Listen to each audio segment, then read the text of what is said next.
സിദ്ധാർത്ഥ അവളുടെ ചുണ്ടുകളെ കൈകൊണ്ട് മിണ്ടാൻ അനുവദിക്കാത്ത വിധം മുറുക്കി അവളുടെ കഴുത്തിൽ അവൻ്റെ ചുംബനം അറിഞ്ഞതും അവളൊന്ന് തരിച്ചുപോയി. അനന്യ, നീ നീ ഇല്ലാതെ എനിക്ക് പറ്റില്ല അനന്യ. പ്ലീസ്, നീ തിരിച്ചെൻ്റെ അടുത്തേക്ക് തന്നെ വരില്ലേ? അവൻ്റെ ചോദ്യം കേട്ട് ഗൗരി ഞെട്ടലിൽ നിന്നു. പെട്ടെന്ന് സിദ്ധാർത്ഥിനെ തള്ളി മാറ്റിക്കൊണ്ട് ഗൗരി അവനിൽ നിന്നും അകന്നു നിന്നു. അവളുടെ ആ പ്രവൃത്തി കണ്ടതും സിദ്ധാർത്ഥ അവളെ തന്നെ ഒന്ന് നോക്കി. അവൾ വേഗം സ്വിമ്മിംഗ് പൂളിൻ്റെ പടികൾ കയറി. സിദ്ധാർത്ഥ് വെള്ളത്തിൽ നിന്നുകൊണ്ട് തന്നെ ഒന്നും മനസ്സിലാവാതെ അവളെ നോക്കി. ആ സമയത്ത് അവൻ അനന്യയുടെ പേര് പറഞ്ഞതൊന്നും ബോധത്തിൽ പറഞ്ഞതായിരുന്നില്ല. അതുകൊണ്ട് തന്നെ എന്തിനാണ് അവളിപ്പോൾ തന്നിൽ നിന്ന് അടർന്നു മാറിപ്പോയതെന്ന് അവന് മനസ്സിലായില്ല. ഗൗരി ആ വലിയ റൂമിൻ്റെ വാതിൽ തുറന്ന് ഈറനോടെ മുറിക്ക് പുറത്തേക്ക് ഇറങ്ങി. അവളുടെ മനസ്സിനെ ആരോ കുളത്തിൽ വലിക്കുന്നത് പോലെ അവൾക്ക് അനുഭവപ്പെട്ടു. സിദ്ധാർത്ഥ ചിന്തയിൽ മുഴുകി. ഒരു പക്ഷേ ഞാൻ അവളോട് ചെയ്തത് തെറ്റായിരിക്കാം. ഒരു എഗ്രിമെൻ്റ് കരാറിൻ്റെ പുറത്ത് ഞാൻ അവളോട് ഇങ്ങനെയൊന്നും ചെയ്യാൻ പാടില്ലായിരുന്നു. ഏതേ സമയം റൂമിലെത്തിയ ഗൗരി മനസ്സ് മരവിച്ചൊരവസ്ഥയിൽ തന്നെയായിരുന്നു. മറ്റൊന്നുമല്ല, അനന്യ എന്ന പെൺകുട്ടിയെ സിദ്ധാർത്ഥ അത്രയും സ്നേഹിച്ചിട്ടും അവൾ എന്തിനാണ് അവനെ വിട്ടിട്ട് പോയത് എന്ന ചിന്തയായിരുന്നു. ഒരുപാട് പ്രണയിച്ചൊരു വ്യക്തി നമ്മളെ വിട്ടിട്ട് പോകുമ്പോഴുള്ള വിഷമം അവൾക്ക് നന്നായി അറിയാമായിരുന്നു. തൻ്റെ അപ്പുവിൻ്റെ ജീവന് വേണ്ടി സഹായിച്ച സിദ്ധാർത്ഥിന് തൻ്റെ പ്രണയിനിയായ അനന്യയെ എങ്ങനെയെങ്കിലും കണ്ടെത്തി തിരിച്ചു നൽകണമെന്ന ചിന്ത ഗൗരിയിൽ ഉടലെടുത്തു. പിറ്റേന്ന് രാവിലെ തലേന്ന് നടന്ന സംഭവം ഇരുവരിലും ഒരു ലജ്ജ കൊണ്ടുവന്നിരുന്നു. അതുകൊണ്ട് തന്നെ പരസ്പരം കാണാതെ ഇരിക്കാൻ ഇരുവരും ശ്രദ്ധിച്ചിരുന്നു. ഗൗരിക്ക് അനന്യയെക്കുറിച്ച് കൂടുതൽ അറിയാൻ ആഗ്രഹമുണ്ടായിരുന്നു.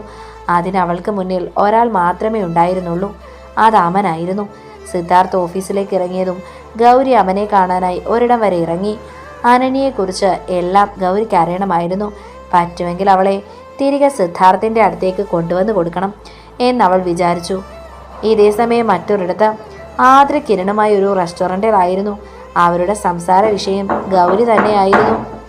കിരൺ ആ കിർക്ക് പിടിച്ച പെണ്ണിനെ കുറച്ച് ദിവസമായി കാണാതെ ആയിട്ട്. കിരൺ സംശയത്തോടെ ആതിരയെ നോക്കി. നീ ഏത് കിർക്ക് പിടിച്ച പെണ്ണിനെയാണ് ആതിരെ പറയുന്നത്? എനിക്കൊന്നും മനസ്സിലാവുന്നില്ല. കിരൺ, ഞാൻ ആ ഗൗരിയുടെ കാര്യമാണ് പറയുന്നത്. നിനക്കിപ്പോൾ എന്തിനാ ഗൗരിയെ കാണേണ്ട ആവശ്യം?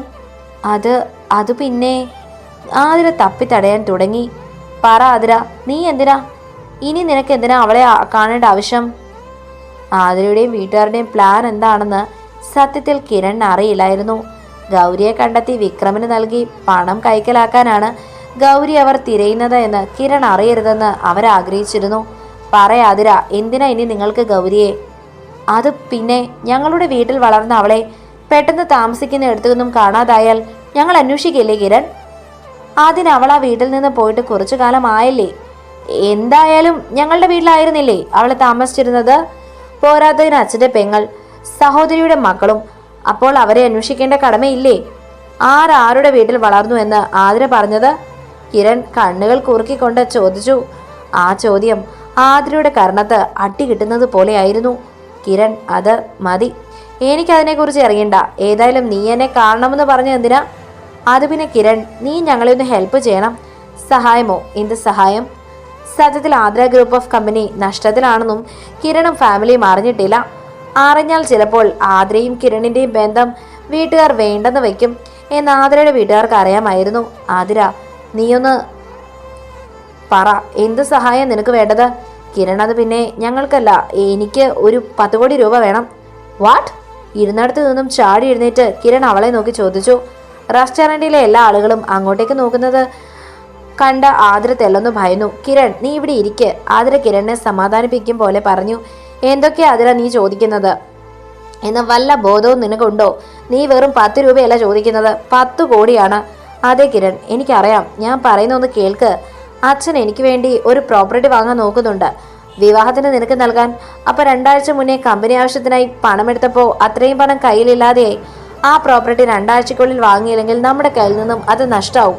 പോരാത്തതിന് അത്രയും നല്ലൊരു പ്രോപ്പർട്ടി കിരൺ നിനക്ക് ഉപകരിക്കുകയും ചെയ്യും. 2 ആഴ്ച കഴിഞ്ഞാൽ കമ്പനി ലാഭം കിട്ടുമ്പോൾ നിന്റെ ആ 10 കോടി നിനക്ക് ഞാൻ തിരിച്ചു തരും. നീ അതോർത്ത് ടെൻഷൻ ആവേണ്ടി വരില്ല ആതിര. എന്നാലും 10 കോടി എന്നൊക്കെ പറയുമ്പോൾ കിരൺ, ഞാൻ പറഞ്ഞില്ലേ നമുക്ക് വേണ്ടിയാണെന്ന്. ആതിര അവൻ്റെ കൈകളെ കവർന്നുകൊണ്ട് പ്രണയത്തോടെ പറഞ്ഞു. ശരി, ഞാൻ തരാം.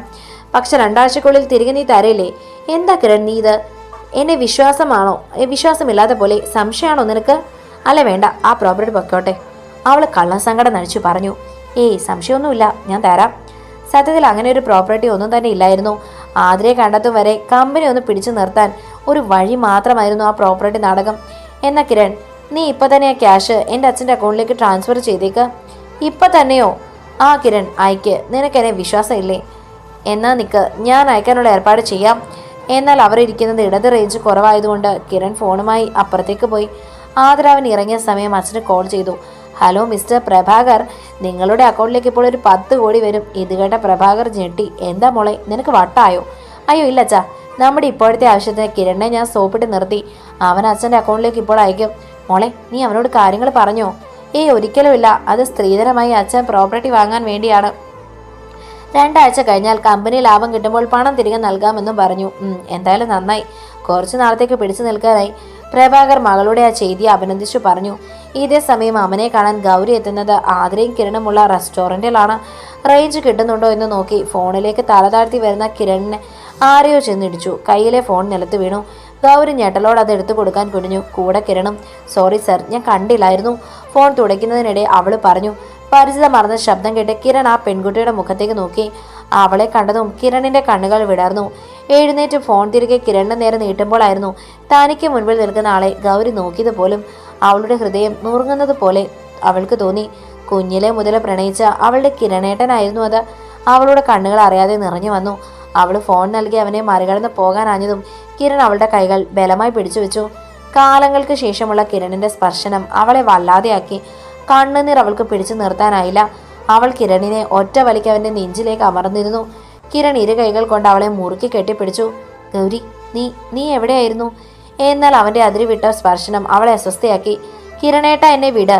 അവൾ കിരണിന്റെ കൈക്കുള്ളിൽ കിടന്ന് പിടഞ്ഞെങ്കിലും അവളെ വിട്ടുമാറാൻ അവന് തോന്നിയില്ല. ഇത്രയും കാലം അവളുടെ സ്നേഹം വല്ലാത്തൊരു അസ്വസ്ഥതയായിരുന്നു അവന്.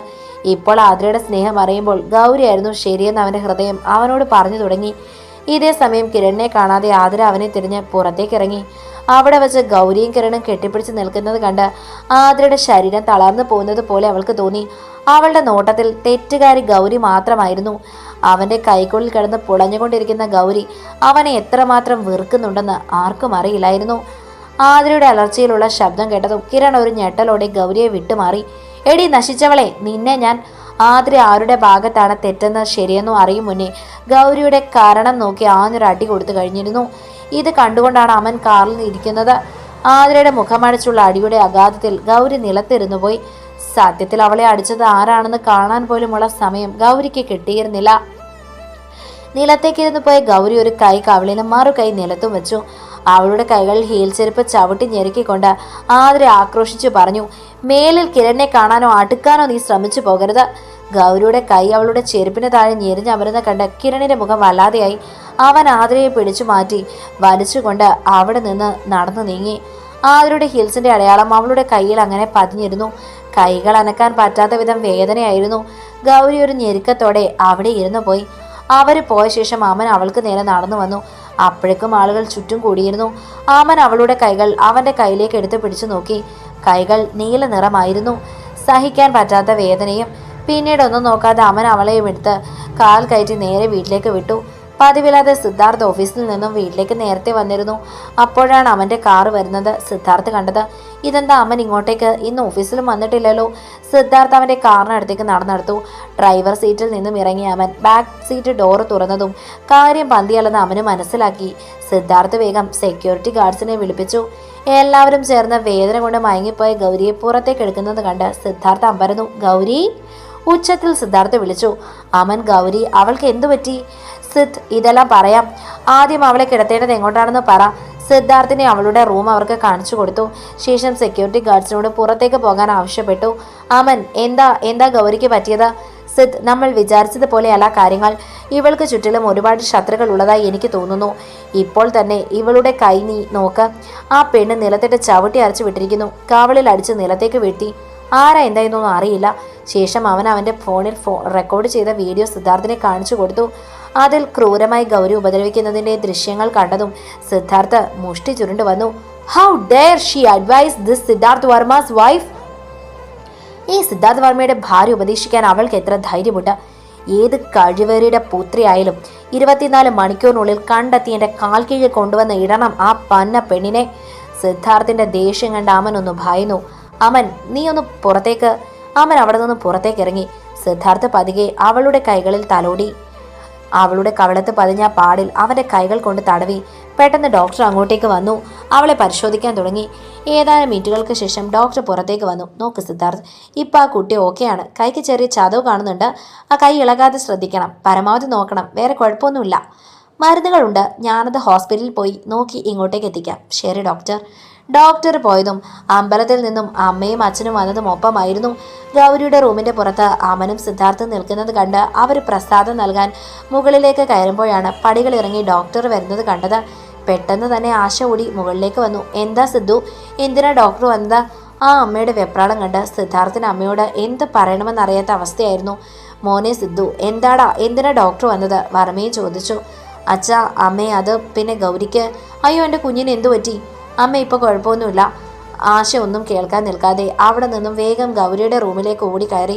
കൈകൾ കൂടുതൽ അനക്കാതിരിക്കാൻ ഡോക്ടർ നല്ലതുപോലെ കെട്ടിവെച്ചിരുന്നു. അത് കണ്ടതും ആശ നിലവിളിക്കാൻ തുടങ്ങി. സിദ്ധുമോനെ, എന്താടാ എൻ്റെ കുഞ്ഞിന് പറ്റിയത്? അതമ്മേ, അത് പിന്നെ. സിദ്ധാർത്ഥന് അമ്മയോട് പറയാൻ പ്രയാസമുള്ളത് കൊണ്ട് അമൻ പറഞ്ഞു തുടങ്ങി. ഗൗരിക്ക് ശത്രുക്കൾ ഉണ്ടെന്ന് തോന്നുന്നു. അവരിൽ ആരോ ആണ് ഇങ്ങനെ ചെയ്തത്. എന്താടാ മോനെ അമൻ നീ പറയുന്നത്? എൻ്റെ ഈ മോളെ ഇങ്ങനെ ഉപദ്രവിക്കാൻ മാത്രം ആരാ ശത്രുക്കൾ? കരച്ചിലടക്കാനാവാതെ ആശാവർമ്മയുടെ അടുത്തേക്ക് നടന്ന് കോളർ പിടിച്ചു വലിച്ചുകൊണ്ട് പറഞ്ഞു. കണ്ടില്ലേ നിങ്ങൾ എൻ്റെ കുഞ്ഞിനെ? എന്താ നിങ്ങളൊന്നും പറയാതെ? എൻ്റെ കുഞ്ഞിനെ ഒന്ന് നോക്ക്. സ്വന്തം കുഞ്ഞല്ലാഞ്ഞിട്ടും അമ്മയുടെ അവളുടെ ഉള്ള സ്നേഹം കണ്ട് എല്ലാവർക്കും വിഷമം തോന്നി. സിദ്ധുവിന് എന്തു വന്നാലും ആശ ഇങ്ങനെ വിഷമിക്കുന്നത് വർമ്മ കണ്ടിട്ടില്ല. കരയുമെങ്കിലും ഇങ്ങനെ ഒരു കരച്ചിൽ ആദ്യമായിട്ട് തന്നെയായിരുന്നു. അമൻ, ആരാ മോനെ നമ്മുടെ മോളോട് ഇങ്ങനെ ചെയ്തത്? വർമ്മ ചോദിച്ചു. അറിയില്ല അങ്കിൾ, അവരുടെ വീഡിയോ കിട്ടിയിട്ടുണ്ട്. അമൻ പകർത്തിയ ആ വീഡിയോ അമൻ അവർക്ക് കാണിച്ചു കൊടുത്തു. അത് കണ്ട് ആശ നിലവിളിച്ചുകൊണ്ട് സിദ്ധാർത്ഥനോടായി പറഞ്ഞു. എൻ്റെ കുഞ്ഞിനെ ഇങ്ങനെ ചെയ്തവളെ വെറുതെ വിടരുത് മോനെ. ഇനി അവൾക്ക് എന്തെങ്കിലും തെറ്റ് ചെയ്യാൻ തോന്നിയാൽ ഓർമ്മയിൽ അവൾക്ക് നൽകുന്ന പണി തെളിയണം. അമ്മയെ ആദ്യമായിട്ടാണ് മറ്റൊരാൾ ഉപദ്രവിക്കാനായി പറയുന്നത്, അതും ഇന്നലെ കണ്ട ഒരു പെണ്ണിന് വേണ്ടി. സിദ്ധാർത്ഥ അമ്മയെ നെഞ്ചോട് ചേർത്തു. അമ്മ വിഷമിക്കേണ്ട, അവളെ കണ്ടെത്തി അവൾക്കുള്ള പണി ഞാൻ നൽകിയിരിക്കും. ആശ പതിയെ ഗൗരിയുടെ അടുത്തേക്ക് ചെന്നിരുന്നു കൊണ്ട് അവളുടെ തലയിൽ തലോടി. എൻ്റെ പൊന്നുമോളെ, നീ എന്തിനാ ഒറ്റയ്ക്ക് പുറത്തേക്ക് പോയത്? പതിയെ അവൾ മയക്കത്തിൽ നിന്ന് ഉണരാൻ തുടങ്ങി. ആശ അവളെ തന്നെ നിറഞ്ഞ മിഴികളോട് നോക്കി. മോളെ ഗൗരി. ആശ വാത്സല്യം തുളുമ്പിക്കൊണ്ട് അവളെ വിളിച്ചു. ആ അമ്മേ. അവൾ പതിയെ അമ്മയെ വിളിച്ചു. എല്ലാവരും അവൾക്ക് ചുറ്റും കൂടി. എന്താ അമ്മ കരയുന്നത്? എന്താ മോളെ ഇത്? ആരാ എൻ്റെ കുഞ്ഞിനെ ഇങ്ങനെ കൊല്ലാക്കൊല ചെയ്തത്? അവൾ ചുറ്റിലും ഉള്ളവരെ എല്ലാവരെയും ഒന്ന് നോക്കി. എല്ലാവരും വല്ലാതെ വിഷമത്തിൽ തന്നെയായിരുന്നു. അമ്മേ, എനിക്ക് കുഴപ്പമൊന്നുമില്ല. മോളൊന്നും പറയണ്ട. കുഴപ്പമില്ലാതെയാണോ കവളത്തും കയ്യിലും ഈ പാടുകൾ? അവൾ ചെറുതായി ഒന്ന് പുഞ്ചിരിച്ചു. അമ്മേ, ഞാൻ ഓക്കെയാണ്. സത്യമാണോ മോളെ? അതെ അമ്മേ. മോളെ ഗൗരി, ആരാ മോളെ ഉപദ്രവിച്ചത്? വർമ്മ ചോദിച്ചു. അത് പിന്നെ. അവളൊന്ന് തപ്പിത്തടഞ്ഞു. പറ മോളെ. അങ്കിൾ, അത് മോളെ നീ പറ. അവരെ കണ്ടിട്ടുണ്ടാവില്ലേ? അമ്മ, സത്യത്തിൽ ഞാൻ ആ വ്യക്തിയുടെ മുഖം കണ്ടില്ല. അവൾ ദയനീയമായി പറഞ്ഞു. മുഖം കണ്ടിട്ടില്ലെന്നോ? അതെ അമ്മേ. അമൻ മോനെ, ആ വീഡിയോയിൽ മുഖം വ്യക്തമാണോ? ഇല്ല വർമ്മ സർ, കുറച്ച് അകലെ നിന്നും ആയതുകൊണ്ട് വ്യക്തമല്ല. നോക്ക്, എനിക്കൊരു കുഴപ്പവുമില്ല. ആരെയും ഉപദ്രവിക്കരുത്, അത്ര മാത്രമേ എനിക്കുള്ളൂ. ഗൗരി പറയുന്നത് കേട്ട് സിദ്ധാർത്ഥിനെ വിശ്വസിക്കാനായില്ല. ഇങ്ങനെ ഉപദ്രവിച്ച ഒരാളെ ഒന്നും ചെയ്യരുതെന്ന് എങ്ങനെ ഇവൾക്ക് പറയാൻ തോന്നുന്നു? മോനെ സിദ്ധു, കുഞ്ഞു പറഞ്ഞതുപോലെ ആവട്ടെ. എന്നാ ആരെയും ഉപദ്രവിക്കേണ്ട. ഇത്രയും നേരം ആ പെണ്ണിനെ വെറുതെ വിടരുതെന്ന് പറഞ്ഞുകൊണ്ട് ഉറഞ്ഞു തുള്ളിയ അമ്മയാണോ മാറ്റി പറയുന്നത് എന്നോർത്ത് സിദ്ധാർത്ഥ അമ്മയെ നോക്കി. അല്ലെങ്കിലും അമ്മ മാറി പറയുമെന്ന് അവൻ ഉറപ്പിച്ചതാണ്. മറ്റുള്ളവരെ വിഷമിപ്പിക്കാൻ ഒരിക്കലും ആഗ്രഹിക്കാത്ത ഒരാളാണ് സിദ്ധുവിൻ്റെ അമ്മ. മോനെ സിദ്ധു, വാ, നമുക്കും പുറത്തേക്ക് നിൽക്കാം. അമ്മ നോക്കിക്കോളും ഗൗരി മോളെ, വർമ്മ പറഞ്ഞു. ശരി, അവൻ വാ. സിദ്ധാർത്ഥ അവനെയും വിളിച്ചുകൊണ്ട് താഴെ ബേസ്മെൻറ്റ് ലക്ഷ്യമാക്കി നടന്നു. എന്താ അച്ഛാ? മോനെ, അമ്മയും ഗൗരിയും ഒക്കെ അങ്ങനെയൊക്കെ പറയും. കാരണം അവർക്ക് ആരെയും ഉപദ്രവിക്കാനുള്ള മനസ്സൊന്നുമില്ല. പക്ഷെ ആ ചെയ്തത് ആരായാലും അവരെ കൊണ്ടിനി മോൾക്കൊരു കുഴപ്പവും വരാത്ത വിധം പണി കൊടുക്കണം. ഞാൻ തീരുമാനിച്ചിട്ടുണ്ട് അച്ഛാ. അവളെ വേദനിപ്പിച്ച ഒരാളെ പോലും വെറുതെ വിടാൻ ഞാൻ തീരുമാനിച്ചിട്ടില്ല. സിദ്ധാർത്ഥന്റെ കൈകൾ ദേഷ്യം കൊണ്ട് മുറുകി വരുന്നത് അച്ഛൻ ശ്രദ്ധിച്ചു. സിദ്ധാർത്ഥിന്റെ തോളിൽ തട്ടിക്കൊണ്ട് അച്ഛൻ പറഞ്ഞു. ബിസിനസ് ലോകം മാത്രമല്ല, ഗൗരി മോളുടെ ലോകവും നീ കൈക്കലാക്കണം. പ്രണയം കൊണ്ടാണെന്ന് സിദ്ധാർത്ഥിന് മനസ്സിലായി. അത് പറഞ്ഞ ശേഷം വർമ്മ അവിടെ നിന്നും പോയി. ആ ബേസ്മെന്റിൽ സിദ്ധാർത്ഥും അമനും മാത്രമായി. അമൻ, ആരായാലും ഗൗരി ഉപദ്രവിച്ചവരെ കണ്ടെത്തി കൊണ്ടുവന്നേ പറ്റൂ. അതേത് കൊമ്പത്തുള്ളവരായാലും ശരി. അവൻ ആത്മാർത്ഥമായി തലയാട്ടിക്കൊണ്ട് അവിടെ നിന്നും പോയി. എങ്ങനെയൊക്കെ ശ്രമിച്ചിട്ടും സിദ്ധാർത്ഥിന്റെ ദേഷ്യം അടങ്ങുന്നില്ലായിരുന്നു. അവൻ കയ്യിൽ കിട്ടിയ അവൻ വൈൻ ബോട്ടിലുകൾ ഓരോന്നായി എറിഞ്ഞുടയ്ക്കാൻ തുടങ്ങി. എത്ര ധൈര്യമുണ്ടായിട്ടാണ് ആ പീറപ്പെണ്ണ് ഗൗരി ഉപദ്രവിച്ചത്? തുടരും. അടുത്ത ഭാഗങ്ങൾക്ക് വേണ്ടി ചാനൽ സബ്സ്ക്രൈബ് ചെയ്യാൻ മറക്കല്ലേ.